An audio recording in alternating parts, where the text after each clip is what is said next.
a dispute. And so for the first time in history, a president is actually using that authority, President Trump, as he does, using his authority for the benefit of the American people. And the appeal came in from the state of Alaska asking that this road be built. Alaska's not a colony, they're a state. They have an opportunity to build roads like any other state. With this signing, President Trump, Alaska can go ahead and build this road. It'll be a toll road, not a public road. It's a toll road, so it'll be controlled in terms of traffic. It's a gravel road. It'll be sensitive to the environment. There'll be collaboration with the Native Alaskan corporations in terms of how it's built and how it's used, supporting the Alaskan Native tribes with subsistence hunting regulations on either side of this. But this opens up a wealth of resources. In addition, there's going to be an announcement made later today that is part of this announcement that the Department of War, the United States government, is making an investment in Trilogy Minerals. They're one of the companies that has mining claims in this area that is a remote wilderness right now. And again, making that investment so we can make sure that we're securing these critical mineral supplies and that ownership in that company will benefit the American people. With that, I'll kick it over to Chris Wright.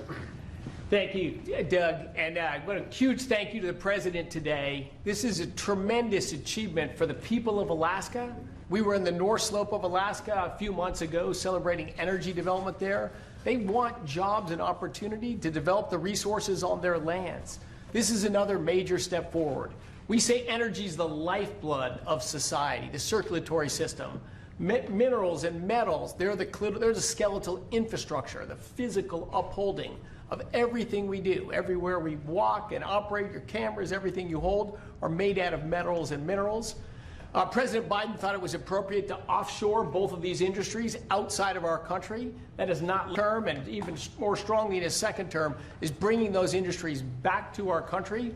America was a mining powerhouse for a long, long time, and our mining industry got squelched. Now we're seeing it come back to life. You saw the President's truth not long ago about a deal for lithium production in Nevada just a week or so ago. This will more than tenfold increase American lithium production. And this infrastructure, this mining road in the Ambler Mining District, will just have immense impact on future mining opportunities for our country's security and economic opportunities for the people of Alaska. Our critical minerals and mining expert within the administration is standing right next to me, David Copley. I'll see if he wants to add any words. This is a really big deal for the American mining industry, and I think it shows the President's seriousness about getting this industry going and making sure we have the critical minerals we need for our defense industrial base and for our broader economy. Thank you very much. And I think we want to get this going by a certain time, so I signed it. And Will, I'm going to give it to you, and you get it filed. And Sir. Good job. Thank you, sir. It's a big job. Thank you very much.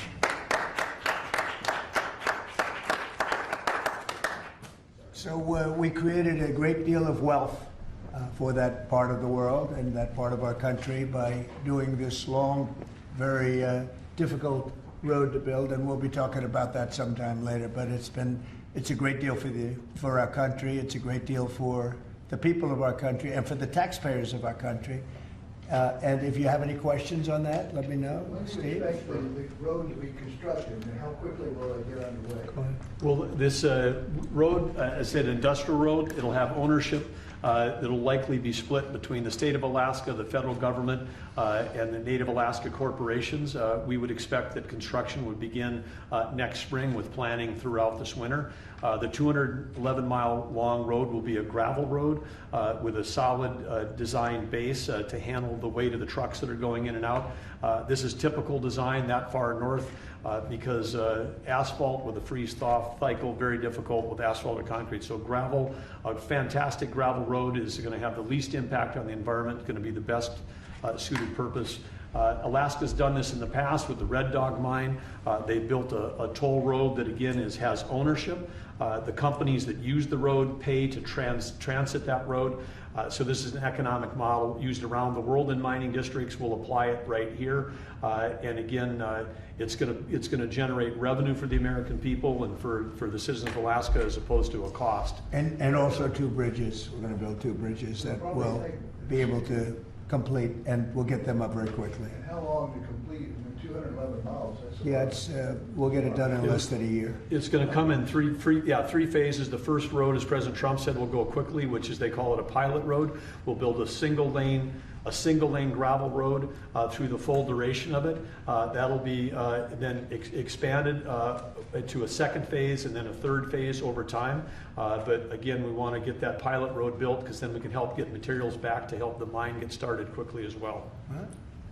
Mr. President, there's negotiations happening with your team in Egypt right now over your proposed peace Yeah. plan. It was reported by Axios over the weekend that you had a call with Prime Minister Netanyahu where you told him to stop being so negative and to take the win when it came to Hamas's response to that. Is that true? And what No, else it's can you not say to true. that? He's been very positive. He's been very positive on the deal. Everybody is. I think every nation is. We have just about every nation working on this deal and trying to get it done. Something that you could say 3,000 years if you look at it in certain ways, or you could say centuries, but this is a deal that incredibly everyone just came together. They all came together. No, Israel's been great. They've all been good, Caitlin. And in the negotiations, do you have any red lines in terms of Hamas disarming and whatnot? Are there No, any I have places red you're lines. willing to If negotiate? certain things aren't met, we're not going to do it. But I think we're doing very well, and I think Hamas has been agreeing to things that are very important. Mr. President, on the government shutdown, Mr. President, if the vote today fails in the Senate, will that trigger layoffs? It could, at some point it will, and you know, the Democrats are the ones that started this, and if you think about it, it's about health care to a large extent. It's about, we want great health care for people. We don't want to give the money away to other people that come pouring into our country, and they've already poured it because nobody's coming into our country now. We have the border totally stopped. In fact, numbers we just announced again, we're at another 0. So we have 0 for 4 months in a row. 0 people coming into our country illegally. That's a pretty good number. I'm not sure even I can believe that, Doug, if you want to know the truth. 0. We went from millions of people to 0, but it's pretty close to that number. And the way you stop them is not to give away, not to announce that you're giving everybody free health care, free this and that, but what that does is it affects the American people because the American people are unable to get good health care. Obamacare has been a wreck, as you know, and to do that, we have to keep it propped up and do the best you can with it. It's a mess. But a lot of things are going on in that. You know, we talk about Hamas, then we talk about negotiations that we have going on right now. We have a negotiation going on right now with the Democrats that could lead to very good things. What kind of are you And speaking I'm with talking the about good Democratic things with leaders? regard to health care. Are you speaking with Democratic leaders? What kind of negotiations? Well, I don't want to will say go that. on? I don't want to say that. But we are speaking with the Democrats, and some very good things could happen with respect to health care. Would you make a deal with them on the ACA subsidies? If we made the right deal, I'd make a deal, sure. So you would make I mean, you have right now subsidies. You have subsidies. That's the problem with Obamacare. The subsidies are so much. It's billions and billions of dollars is being wasted. And we can have a much better health care than we have right now. And we're talking to them. I mean, I'm not saying that's going to happen because this has also been going on, not for 3,000 years, but it's been going on for a long time. But yeah, So we're you talking would to the make Democrats. You would work to make a deal with them on. I'd like to see a deal made for to great reopen health care. the- Yeah, to reopen I the- want to see great health. I'm a Republican, but I want to see health care much more so than the So, Mr. Democrats. President, on all of this, as you know, the American people are experiencing a lot of pain with any kind of government shutdown. And while you're dealing with Democrats, and of course Republicans are standing their ground, what is your message directly to the American people who may encounter some of this pain and despair? How do you give them hope? Well, up till now, there hasn't been a great deal of pain. There could be a great deal of pain, but up till now, there hasn't been. I will say this, just hang in there because I think a lot of good things are going to happen. That's all I can say. I mean, I think a lot of good things could happen, and that could also pertain to health care.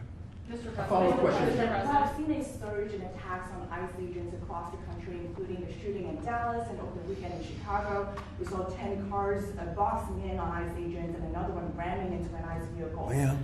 We have heard Secretary Noem saying that some of these attackers are actually organized and they're planning to kill True. and ambush these officers. Right. What are the consequences for these? Very severe. We're going to have very severe. We're going to find out who's going after our federal agents. So when you look at Chicago, they've had probably 50 murders in the last 6 or 7 months, 8 months. Many, many people shot, like 30, 40, 50 people shot. Didn't die, but they've been shot. It's like a war zone. And then I listen to the governor and the mayor get up and say how they have it under control. They don't. It's probably worse than almost any city in the world. You could go to Afghanistan, you can go to a lot of different places, and they probably marvel at how much crime we have. Then you go to Memphis, where we are right now. Now, it's you had it just like in Washington, D.C. right now. You people know better than I do, because you have to live right inside. And so many of the press have come to me. They've said, I can't believe it. It's changed so much. We have a safe city in Washington. Memphis will very soon have a safe city. Chicago can be very, very safe. It's going to be very safe. But Chicago is going to be very safe. And you say, why is it that a governor wouldn't accept free help from regardless? I mean, whether it's National Guard or the military or anybody. I mean, if women raped and beaten and knocked to hell, and the same with men where they're being shot all over the place in large numbers. I mean, we had a week in Chicago where 11 people were murdered and 38 people were shot. And then we have a governor get up and say, oh, it's safe, we can handle it. He can't handle it. He's an incompetent guy. That's why they threw him out of the family business. They threw him out. I knew the family business very well, and they threw him out, and now he's a governor. And he should say, we'd love to have a safer place. Chicago's a great city potentially. You know, I told you, the head of the Union Pacific Railroad said, sir, save Chicago. It's a great city. It's going to be lost if you don't do it. We have no choice but to do this. And when judges give us rulings that, you know, you don't have to do it, Portland is on fire. Portland's been on fire for years, and not so much saving it. We have to save something else, because I think that's all insurrection. I really think that's really criminal insurrection. So I appreciate the question. These are unsafe places. We're going to make them safe. So you see what's going on in Memphis. Not pretty, but you know what? We're doing a pretty job, because it's going to be a very safe place in a little while. And the people of Memphis are so happy that we're there. And the people of Chicago. So you have black women with MAGA hats on in Chicago, all over the place. They want the guard to come in, or they don't care who comes in. They just want to be safe. And they really don't care. You know, there was one woman, and she was great today. She said, you know what? I don't care if it's the National Guard, the Army, the Marines, the Air Force. I don't care who comes in, as long as we're safe. And that's the way most of the public feels. We're going to make Chicago really great again, and we're going to stop this crime. Then we're going to go to another one, and we're going to go city by city. We're going to have safe cities. And it was so great that we started with our nation's capital, one of the worst. I mean, so many people, every week, somebody was killed. They'd come from Iowa, they'd come from Indiana, they want to see the Jefferson Memorial, the Lincoln Memorial. They want to see something, and they'd get shot. And you'd call their parents, I'm sorry, but your son is dead. And they go, what do you mean he's dead? Came to Washington, D.C. Not anymore. That's not happening anymore. We have a safe place. We have a safe capital. It's as safe as we have probably almost just about in the country. And if you look back 6 months ago, 7 months ago, this was a death trap. You look back during the Biden, I mean, what they did, how badly they managed things. And almost all of these cities, most of these cities are Democrat run. And we don't care, Democrat, Republican, we're going to make them safe. So we have to save Chicago. It's very important. And you can't have a governor getting up and saying it's good when 11 people were shot over a weekend. What? The Insurrection Act, under what conditions or terms would you? Well, I'd do it if it was necessary. So far, it hasn't been necessary. But we have an Insurrection Act for a reason. If I had to enact it, I'd do that. If people were being killed and courts were holding us up, or governors or mayors were holding us up, sure, I'd do that. I mean, I want to make sure that people aren't killed. We have to make sure that our cities are safe. And it's turning out, and we started with D.C. It's been so successful. Think of it. People wouldn't go to restaurants. The restaurants were closing. We were losing a lot of restaurants, as you all know. And now restaurants are opening, and they're thriving. And I went 2 weeks ago, and it was great. I'm going to go again. I felt very safe, very safe. Forgetting about guards and Secret Service, and I would have gone, it would have been very safe. D.C. is a great, and look at the cleanliness of D.C. Look at how it's clean. You don't have tents all over the place. We had parks where you couldn't even walk through the park. You had people from tents, and they were violent people. Some of these people were violent people. We have a great, safe capital again, and if you look at it in 6 months from now, it'll be the most beautiful anywhere in the world. It's being cleaned. The graffiti's all gone now. The tents are all gone. We have a capital that you can be proud of, but it'll only get better with time. Mr. President, tomorrow is October 7th, the 2-year anniversary of the original Israeli attack.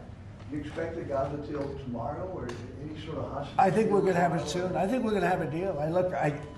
It's a hard thing for me to say that when for years and years they've been trying to have a deal with Gaza, but literally for centuries. Okay, if you really think about it.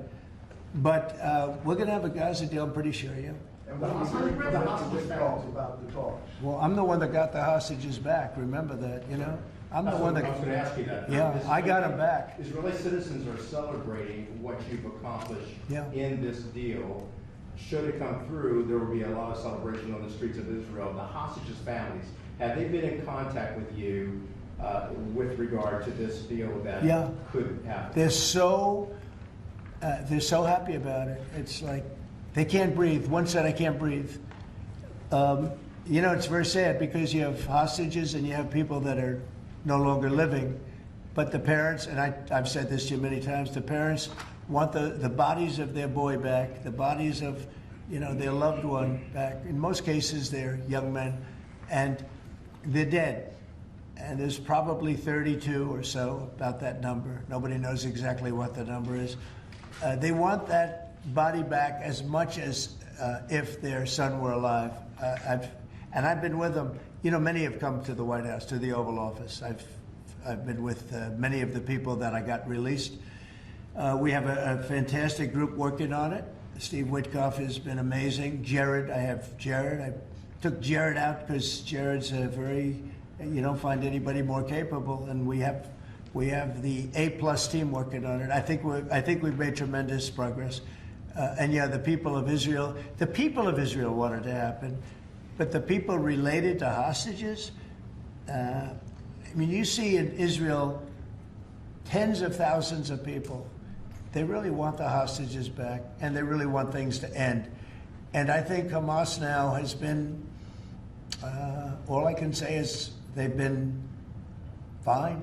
They've been fine. I hope it's going to continue that way. I think it will. I really think we're going to have a deal. We have a really good chance of making a deal, and it'll be a lasting deal. We want to have peace. This is beyond Gaza. Gaza's a big deal, but this is really peace in the Middle East. And the amazing thing is we have every Arab country, every Muslim country, we have every country surrounding. They all want. I spoke with President Erdogan of Turkey. He's fantastic. He's been pushing very hard. He's a very powerful guy, and he's been pushing very, very hard to get this deal done. And Hamas has a lot of respect for him. They have a lot of respect for Qatar. They have a lot of respect for UAE and Saudi Arabia. Everybody is on our side to get this deal done. There's never been anything like it. Nobody's ever seen it. There's always been like 80% of them don't want something done. I think virtually, we even had a very strong signal, as you know, from Iran. They'd like to see this done. Mr. President, Governor Abbott offered up the Texas National Guard to you. Have you had any other conversations with other red state governors? Yeah, I have. They're willing to offer. Every one of them is willing to offer whatever we need. We thank Governor Abbott of Texas. Every one of the red state, as you call them, red state governors is willing to give whatever we need because they want our agents protected. These ICE agents have a tough job. They have to go in and get, in many cases, stone cold criminals, hardened criminals, long-time criminals.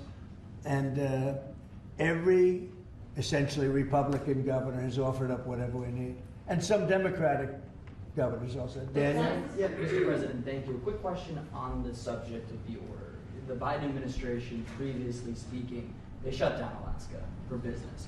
You reversed that, reversed it on day one, you opened it up, going after all the critical minerals. This mission of yours, Secretary Burgum, Secretary Wright, to boost our own independent production of critical minerals, rare earths. It's necessary, Can you just talk about how important that is over the next 4 years, sir? Well, it's very necessary. You know, in the past, we were able to go to other countries, buy whatever we want, but all of a sudden, if those countries are hostile, and by the way, China hasn't been. We've made deals with China. You know, they approved the TikTok deal. Everyone said you'd never get the TikTok deal approved. They approved it, and we have great people buying it. Big, strong American companies are buying it, the most prestigious companies there are, actually, and they're going to make sure everything's good. But President Xi was great. He approved it. So I'm not saying hostile, but it's good to have our own minerals. And, you know, we create a tremendous value by creating a road. We build a road that only we can do because we have the rights to do it, number one, and we have the power to do it. And so we build a road that's over 200 miles long through a very beautiful area of the world. Actually, it's incredible. When you look at it, it's incredible. But a rough area from the standpoint of building. So we get a road done. And with that, we unleash billions and billions of dollars of wealth. It's pretty amazing when you think of it. And it's wealth that we need if we're going to be the #1 country. You know, we're #1 now with AI. You probably read. We're beating everybody with AI at levels that nobody ever thought even possible. And one of the reasons we are is because of energy. So our grid is old and tired, like most grids are. They get old with time. I mean, you know, the older you are, the older the grid gets, right? But I've allowed the people building AI or other plants, other types of plants, but AI in particular, because they need so much electricity, I've allowed them to build their own power. And it's been amazing. They're building massive plants, and with the plant, they're building their own electricity. They've become a utility in a sense. I said, maybe you'll do better with the utility than you do with the AI. I don't know. But we're letting them build their own electricity. So we don't have to worry about the grid. We don't have to worry about anything. And they're going to build it in such a way that if they have excess capacity, they're going to put it back into the grid. It's pretty amazing. So when they build, we're giving them permits to build their own electric power plants, and it's incredible when you see what they're doing. And because of that and other things that we're doing, we're leading every country. Nobody's even close to us with AI. And AI seems to be the big thing. I don't know. I can't tell you that. There are a lot of people building, and a lot of people have high stock prices because of AI. So a lot of people think it's great stuff. And I think it's great stuff. I look at it, it's amazing what it can do. In terms of medical costs, in terms of knowledge, it's basically information, and information at a level that nobody thought possible before. So we'll see. But they're building plants where you saw the one overlay that I did where, in this case it's Meta, one of their plants is essentially the size, almost the size of Manhattan. And that's a building, you know, it's a building that covers Manhattan. So it's big stuff. And nobody's even close to us. We're leading AI by so much. Mr. President, yeah, go ahead, please. Since the start of your administration, we've seen a lot more Americans wanting to join ICE. And as we're seeing more attacks on them right now, what's your message to rank and file ICE agents who are trying to do their jobs but are facing 1,000% increase in attacks? I love your questions, you know. I like you. So who are you with? I'm with NTD. Very good. I was the one who got mugged. You were the one, that's what I thought. You got mugged. You're not getting mugged anymore. She was really, you're lucky to be with us with that deal that happened. I know all about that. Not anymore, though. You feel a different world out there, right? Totally. If you're safe with the baby nowadays. Oh, good. Well, you're safe now. Nobody's going to be hurting you in any way. Thank you, Mr. President. Okay, thank you very much. Mr. President, on the Supreme Court today. Thank you. So the bottom line on your question, we're just going to make things real safe. We're going to have a country that you can be proud of, not a country that you read about every day where somebody gets mugged from behind or hit over the head with a baseball bat. Those people aren't with us any longer. Yeah, please. Mr. President, yes. Thank you very much. Thank you, Mr. President. On today's call with Lula from Brazil, Yeah. are you considering lowering tariffs after the call? Well, I had a great talk with the president of Brazil, who's a good man. I met him actually at the United Nations. I was going up to make a speech and I didn't have a teleprompter. I was walking up to my teleprompter. I said, I don't have a teleprompter. But just before that, I met with President Lula, and I found him to be very good. I mean, we had a very good talk for about, 2 minutes. And then I went up to make a speech, and I was surprised to see, how would you like that one, Doug? I've got every leader in the world sitting out there. My teleprompter isn't on. You know why, Daniel? Because it was a rigged deal. But fortunately, I made a better speech than I would have if I read it off a teleprompter, which is pretty easy to do. So it was quite a day. That was a big day, but we met and we liked each other, and yeah, we had a great conversation. Yeah, we'll start doing business. And are you considering traveling to Brazil for COP? At some point I would, and he's going to come here. We talked about that. And a follow-up question on Israel. Israel government has been arresting and deporting activists that were traveling to Gaza. Today, Greta Thunberg, for instance, also some... Well, she's just a troublemaker, you know. I mean, she's no longer into the environment, now she's into this. She's a troublemaker. She has an anger management problem. I think she should see a doctor. She needs anger. If you ever watch her, she's a young person. She's so angry. She's so crazy. Now you can have her. You can have. She's just a troublemaker. Yeah, please. The Supreme Court is back in its term today, Mr. President. And Say it. The Supreme Court is back in session. Yeah. They rejected today an appeal by Ghislaine Maxwell to overturn her conviction. That means her only chance of getting out of prison is a pardon from you. Is that something you're open to? Who are we talking about? Ghislaine Maxwell. You know, I haven't heard the name in so long. I can say this, that I'd have to take a look at it. I would have to take a look. Did they reject that? She wanted to appeal her conviction. And what happened? They said that they were not going to hear her appeal. I see. Well, I'll take a look at it. I will that. speak to the DOJ. I wouldn't consider it or not consider it. I don't know anything about it. So, but I'll speak. I will speak to the DOJ. Why would she be a candidate for clemency, sir? I don't know. I mean, I'd have to speak to the DOJ. I'll look at it. I have a lot of people who have asked me for pardons. I call him Puff Daddy has asked me for a pardon. But she was convicted of child sex trafficking.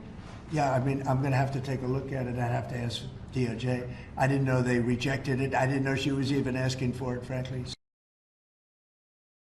By Tomahawk missiles to Ukraine, sell them to NATO, and let them sell them to Ukraine.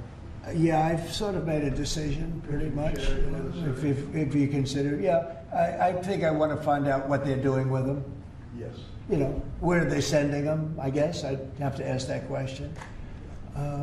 That war should never have started, would have never started. Such bad judgment was used there. I think on both sides, by the way. But nobody looks good with the war with Russia and Ukraine. Nobody. That's been a horrible. This week they lost over 7,000 soldiers between the two of them. This is every week they're losing 7,000, 8,000, 5,000. They have a range of like 1,500 miles or something, and so they'd be able to. No, I know. No, I would ask some questions. I want to see what's. I'm not looking to see escalation. Yes. And tomorrow you're meeting with the Canadian Prime Minister. What's on the agenda for that? Well, I guess he's going to ask about tariffs because a lot of companies from Canada are moving into the United States. You know, everybody's moving back into the U.S. and he's probably going to be asking about tariffs. They're losing a lot of companies in Canada. They're coming into they left here. They left here 20 years ago when presidents that sat right at this desk weren't doing their job properly. They were probably good politicians, but they weren't good at business, and they allowed these companies to leave. And all they had to do is do what I'm doing right now. And, you know, I'm not saying it's the easiest thing to do, but it is. It's effective. We're a rich country again. We're a powerful country because, you know, I've ended 7 wars. At least half of them was because of my ability at trade and because of tariffs. If I didn't have tariffs to throw around a little bit, you would have at least 4 wars raging right now with thousands of people a day being killed that aren't happening. We settled. You know, we settled 7. We're getting close to settling 8. That would be a big one. And that's something that could happen. But so I think he's coming probably to talk about tariffs because a lot of companies are leaving Canada to come into the U.S. And they're leaving Mexico. And by the way, they're leaving China. They're leaving all over the world to come into the U.S. And would you Nobody's actually seen anything like it. Would you shift your position on tariffs in response to whatever? Well, I mean, look, my positions turned out to, everybody said I'm right. They find billions of dollars that they didn't even know they had. Recently, they said they found billions of dollars and they couldn't understand. I said, check the tariff shelf. And they come in the next hour and they said, sir, you're right. It was from the tariffs. We're a rich, really rich country again. But more importantly, maybe influence. If I didn't have the power of tariffs, you would have at least 4 of the 7 wars raging. I use tariffs to stop wars. If you look at India and Pakistan, They were ready to go at it. 7 planes were shot down. They were ready to go at it. And then nuclear powers. And I don't want to say exactly what I said, but what I said was very effective. They stopped. And that was based on tariffs. It was based on trade. Tariffs are very important for the United States. We are a peacekeeper because of tariffs. Not only do we make, hundreds of billions of dollars, but we're a peacekeeper because of tariffs. Mr. President. Yeah. On the shutdown, Mr. President, the shutdown that occurred during your first term lasted 35 days. Yeah. How long do you expect this shutdown to go? Well, you don't know. Look, I can say this, that it would have not happened except for the Democrats. The Democrats are very foolish. They've lost their way. And we have a new thing now when you look at, it's called crime. It's called absolute, as Biden would say, well, I won't say what he would have said. Remember when he said, it's a 3-letter word, no. Remember that one? Everyone would say, what was that all about? He probably meant exclamation point or something after the word. But this is a 5-letter word, crime, C-R-I-M-E. And we want to put it out and are putting it out, and they don't. They don't seem to care about it, but they do care. I believe that Pritzker and this mayor of Chicago that like to say about they don't have it under control. Not only is it not under control, it's the opposite. And I believe they're afraid, they're scared for their lives. I believe that the Portland people are scared. You look at what's happened with Portland over the years, it's a burning hellhole. And then you have a judge that lost her way, that tries to pretend that like there's no problem. Actually, she's not even saying that. There's a huge problem in Portland. I'll tell you what the problem is, crime. Okay, crime. There's a huge problem in Chicago. It's called crime. And we want to put out the crime, and they want to inflame the crime. And why they want to, I don't know. But it could be that Pritzker is scared for his life. Yeah. You appointed that judge in On the Portland, Mr. UN, do you have President. an update on the investigation into what happened to you at the UN last month? And also, what's your message to Americans who are concerned about your and your family's safety as you're very out in public attending? Yeah, I am out there. There's no question about it. Well, at the UN, we had a problem with the teleprompter. We had another problem that nobody has actually talked about. The people in the room didn't hear my speech. Did you know that? The people in the room, they didn't have any loudspeakers, and they didn't hear my speech. And I thought I made a really good speech. I mean, considering I didn't have the use of teleprompter, which is unusual. But I made a speech. I could have walked off the stage. I guess most people, Doug, I think most people would have just said, we'll see you in about a half an hour, right? But, they obviously turned off I think they turned off the teleprompter, but there was a reason that it didn't work. I actually know the reason. They didn't let the teleprompter person into the room, okay, which is essentially the same thing. So I made a speech. It turned out to be a very good speech, got good reviews. I went out to the audience after the speech. I saw my wife. I said, how good was that speech? Was that unbelievable or what? She said, I didn't hear a word you said. I said, what do you mean? She was sitting in the front. I said, what do you mean? She said, you couldn't hear anything that you said. The speakers were turned off. So I think that's pretty bad stuff, right? Especially since we support most of the United Nations. And yet I still want to keep it in New York. Because I think the United Nations has tremendous potential. If properly run, the United States has tremendous potential. But think of this. I settled 7 wars. I never spoke to the United Nations about it. Not one of them. You look at, and those were wars that were raging a long time. And in many cases. And I settled 7. I never heard from the United. They didn't help me. They should be able to settle the wars. I shouldn't have to be settling the wars. Yeah, please. Last week you signed the security guarantees for Qatar. Yeah. Do you see any role for the Senate in that they have to vote on that? Or do you think? Well, I wouldn't mind if they did. If they want to, they'd let me know. Nobody said that. But Qatar's been very, very helpful to us in this process, and I think you'll find that. I think. Maybe the most influential. They're very influential, very strong. With Hamas, they're very strong. And Turkey's likewise been helpful. I mean, honestly, UAE, Saudi Arabia, everybody's been helpful. I just spoke today with the King of Jordan, and he's been terrific too. I can't think of any country that's been negative about this. This is why it should happen. I mean, everybody wants it to happen. And usually when everybody, including, I think, Hamas, and when they want it to happen, it's going to happen. James Comey is being arraigned on Wednesday, Yeah. obviously after his indictment. Are you worried that your own statements calling for his prosecution could help him actually in his defense of this case? No, I think he's a crooked guy. He's a dirty cop. Comey, I think he's a dirty cop. He's recognized by many people to be a dirty cop and dishonest guy. So all I have to do is, I mean, I have nothing to do with the case. I just say, But you called on him, Bondi, to prosecute him and oppose no, him. I don't call anybody. You know what? I'm allowed to do that if I wanted to do that. But Comey's a crooked guy. He has been for years. And he got caught. Look, he lied. This is just a simple case. He totally lied. And then he confirmed the lie on, I guess, numerous occasions, or at least one occasion. He confirmed the lie. He said, that's what I said, and I stand by it. And, you know, I mean, the guy, and he didn't say, to the best of my knowledge. He didn't say, well, I don't remember. He made a very definitive statement and a very important statement concerning him. And he got caught in an outright lie. And that's why a group of people, it wasn't me that voted, they voted to indict him. But he's a crooked guy, in my opinion, and we'll find out. The court's going to determine that in a little while, I guess. Yeah. President, do you expect to announce farm relief this week? Yeah, I'm going to do some farm stuff this weekend. You met with Yeah, members of the please. Navy yesterday celebrating It was their unbelievable. 250th. Can you talk about that? And as we get closer to America's 250th, you've initiated a prayer initiative as well. Yeah.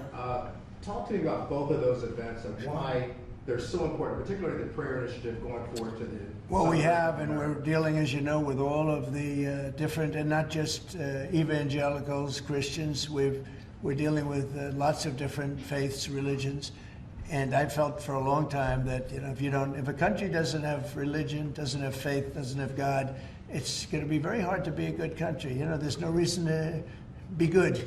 I want to be good because you want to prove to God that you're good, so you go to that next step, right?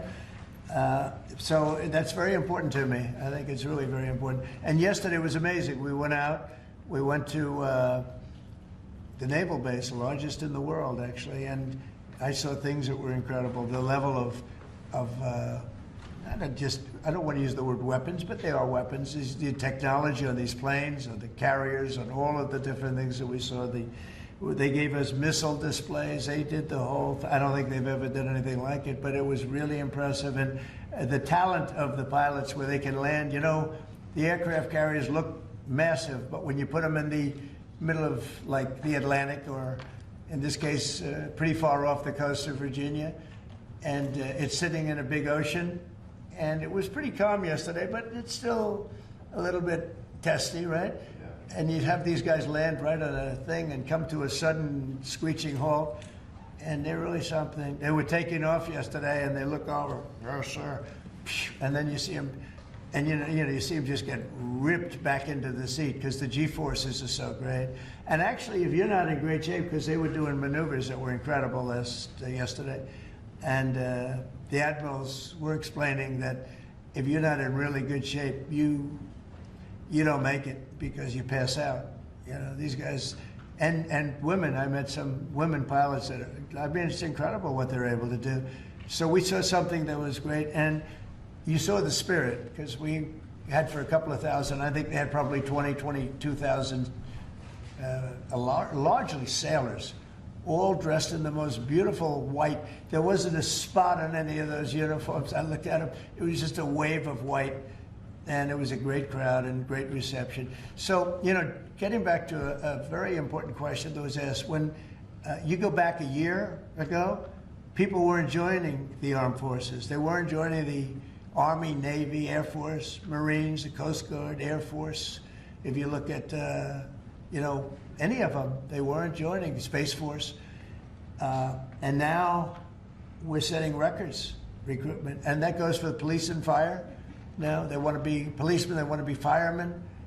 And firemen, people don't mention them, they're incredible. I know so many of them, they're brave as hell. I wouldn't want to do it, tell you. But they weren't able to recruit. The police weren't able to recruit. And the military wasn't able to recruit. We were really off.